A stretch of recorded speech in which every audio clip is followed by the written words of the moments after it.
Cahaya yang menyala 2 kali lebih terang akan membakar 2 kali lebih cepat. Selamat datang di What's Mojo Indonesia. Dan hari ini kita akan membahas tentang kehidupan tragis dari Freddie Mercury. Dalam video ini kita akan melihat lebih dekat kisah dari penyanyi, penghibur, dan musisi legendaris ini, termasuk tantangan dan kesulitan yang dialaminya sebelum dia meninggal.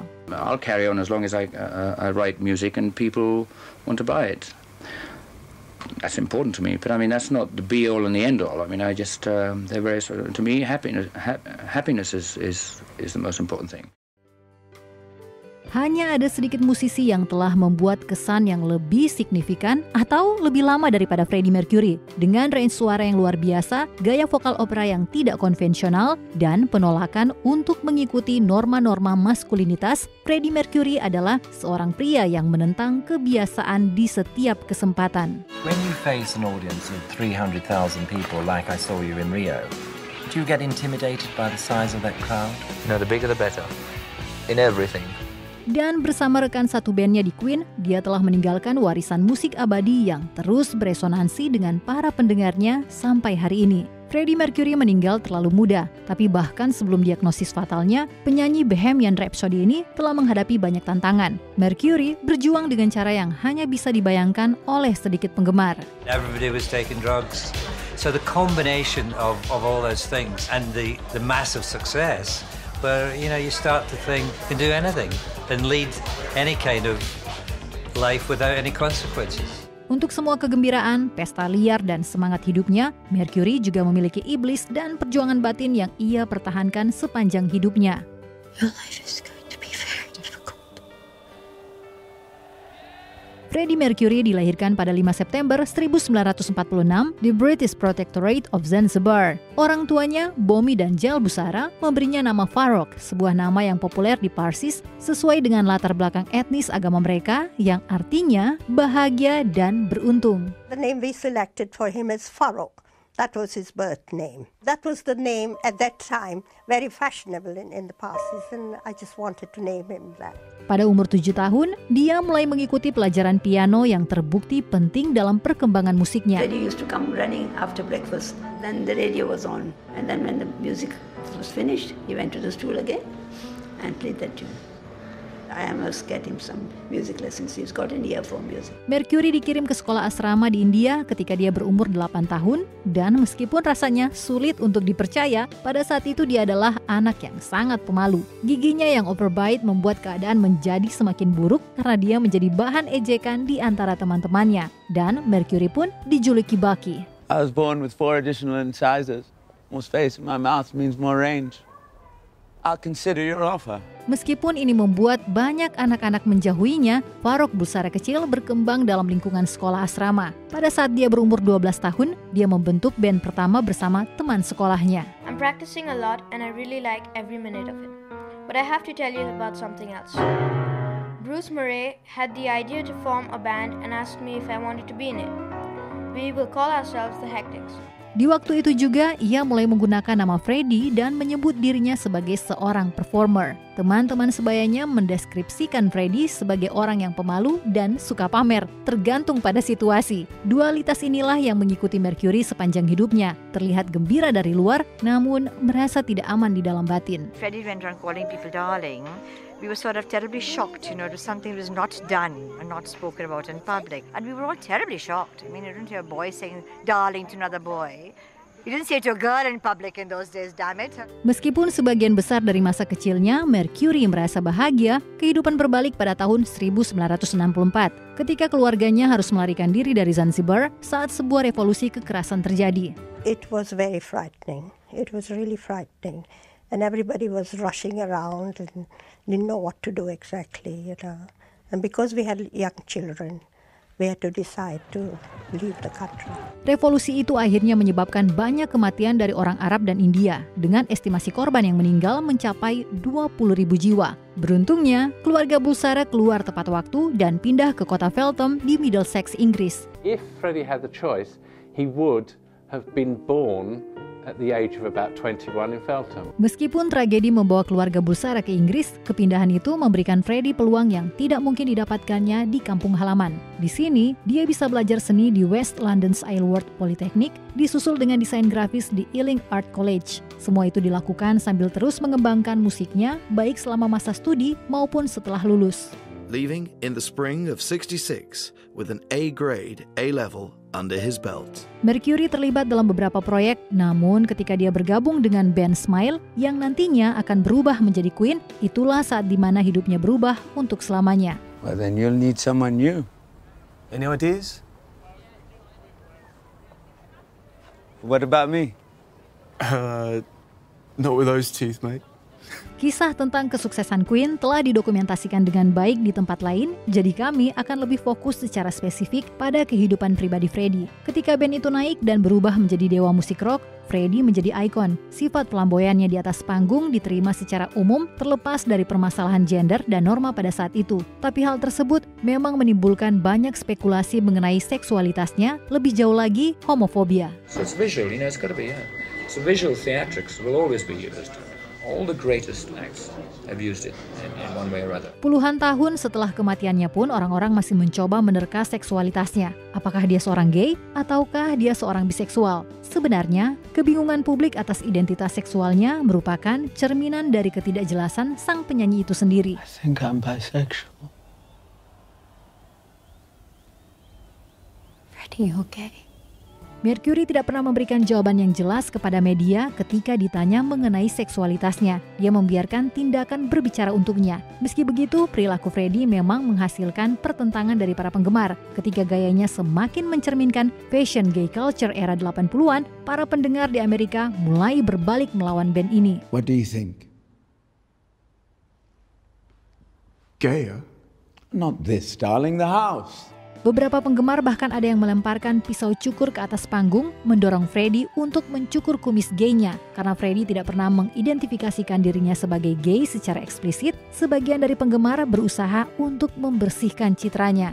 We got more publicity from him growing a moustache than he would have done if he'd committed suicide, I think. Tapi mengingat homofobia yang merajalela pada saat itu, tidak mengherankan kalau sambil memanjakan diri dalam semua aktivitas seksual dan secara terang-terangan menunjukkan dirinya sebagai makhluk seksual, Mercury tidak pernah secara eksplisit menunjukkan dirinya sebagai seorang lelaki gay. In your song, Life is Real, what do you mean by the line, love is a roulette wheel? Are you implying that the more partners you have, the more chances you have of contracting something? What? Sepanjang hidupnya, Mercury memiliki sejumlah hubungan penting. Cinta pertamanya dan mungkin yang paling abadi adalah Mary Austin. Mereka hidup bersama untuk waktu yang lama dan bahkan sampai bertunangan. Namun, seiring ketertarikan Mercury kepada pria menjadi semakin jelas, hubungan mereka berkembang menjadi hubungan pertemanan. I don't have that many people to turn to. The only one, if you're talking about it, is Mary, who's long.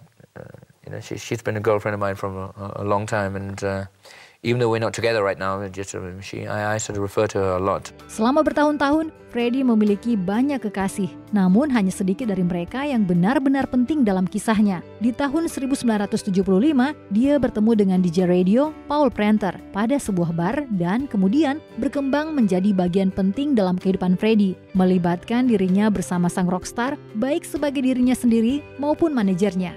I saw him as a very subversive influence in the worst possible sense. I don't see Queen touring when they're in the 60s.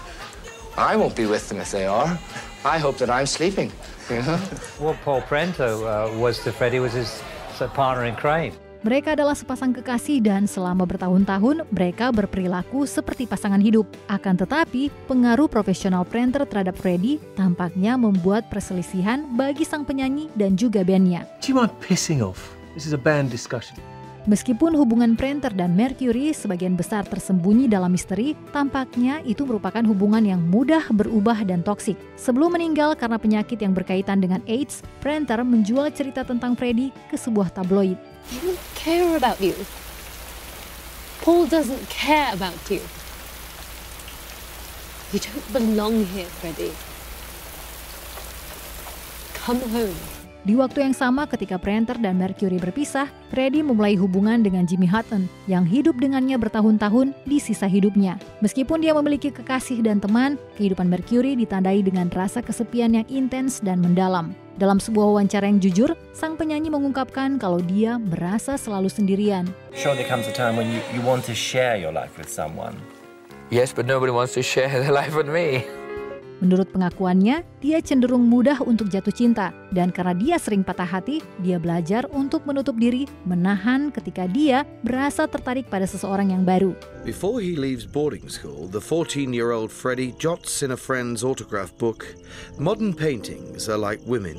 You can't enjoy them if you try to understand them." Semua kekasih yang pernah dia miliki dan hubungan berantakan yang dijalaninya, termasuk hubungan yang kompleks bersama Mary Austin, adalah usaha untuk memuaskan hasrat terbesarnya yang belum terrealisasi, yaitu berada dalam hubungan yang indah dengan seseorang. The more I open up, the more I get hurt. So I mean, basically what happens is, I'm just riddled with scars, and I just don't want any more. Namun berdasarkan pengakuannya, keinginannya untuk menghancurkan dirinya sendiri membuatnya sulit untuk dicintai. Jadi, dalam sebagian besar hidupnya, Freddie sangat menderita, putus asa mencari cinta sambil terbebani dengan pengetahuan untuk mengusir itu. Karena status ikoniknya sebagai pencinta pesta dan sifat flamboyannya, orang-orang terkadang cenderung mengabaikan penyalahgunaan zat yang dia lakukan. Tapi menurut Peter Freestone yang bekerja pada Mercury selama lebih dari 1 dekade, memberikan kokain pada sang bintang merupakan pekerjaan rutinnya. Meskipun Freestone tidak menganggap itu sebagai sebuah kecanduan, kokain tampaknya menjadi makanan pokok dalam kehidupan Freddie. Sebagian dari alasan pertengkarannya dengan Michael Jackson yang diduga berasal dari vokalis Queen yang menggunakan narkoba di rumah Jackson.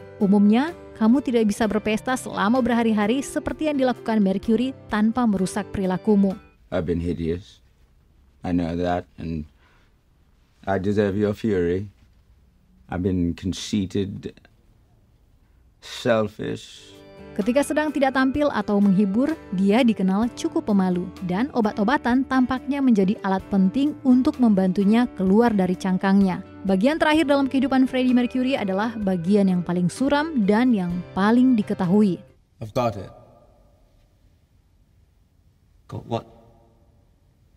AIDS. Menurut sang partner Jimmy Hutton, Mercury didiagnosa HIV pada tahun 1987. Namun sang penyanyi tidak mengakuinya secara terbuka sampai pada tahun 1991, hanya 24 jam sebelum kematiannya. Bahkan sampai pada akhirnya, meskipun kesehatannya memburuk, Mercury tetap terus mengejar keinginan terbesarnya, musik.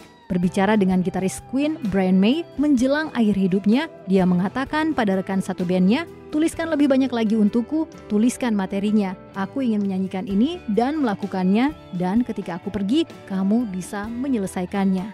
Worst of all, if you bore me with your sympathy, that's just seconds wasted. Seconds that could be used making music, which is all I want to do at the time I have left. Sang pemain sandiwara terbesar ini pun akhirnya terbaring di tempat tidur, kehilangan kemampuan berjalannya, dan mulai kehilangan penglihatannya. Dengan berbagai teman yang mengunjunginya sepanjang waktu di minggu terakhir menjelang akhir hidupnya, Freddie Mercury memilih untuk menerima takdirnya dengan mengabaikan perawatan lebih lanjut. Dia meninggal pada 24 November 1991. You think you're going to get to heaven? No, I don't want to. You don't want to? No, hell's much better. Look at the interesting people that you're going to meet down there. You're going to be there too, you know. Sebelum kita melanjutkan, jangan lupa untuk subscribe dan tekan tombol bell untuk mendapatkan notifikasi tentang video terbaru kami. Kamu punya pilihan untuk menerima notifikasi di sebagian video atau pada semua video kami. Kalau kamu menggunakan handphone, pastikan kamu ke bagian pengaturan dan nyalakan notifikasi.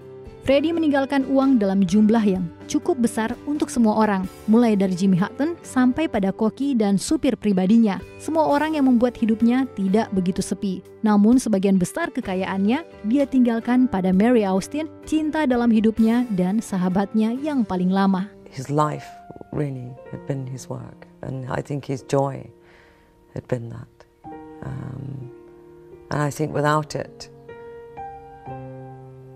he wouldn't have been strong enough to face Bagi kita semua, Mercury meninggalkan warisan abadi, bukan hanya musik yang kuat dan tak lekang oleh waktu, tapi juga selera berbusananya, kepribadiannya yang kuat dan standar tinggi yang ia buat untuk diikuti oleh para penampil. Tidak ada orang lain yang bisa seperti Freddie Mercury. Meskipun hidupnya penuh cobaan dan tragis, dia terus menginspirasi para penggemar di seluruh dunia.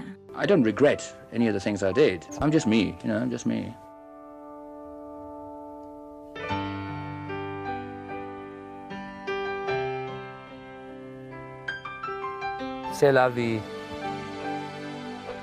Apakah kamu setuju dengan pilihan kami? Cek video keren lainnya dari What's Mojo Indonesia dan jangan lupa subscribe untuk mendapatkan notifikasi tentang video terbaru kami.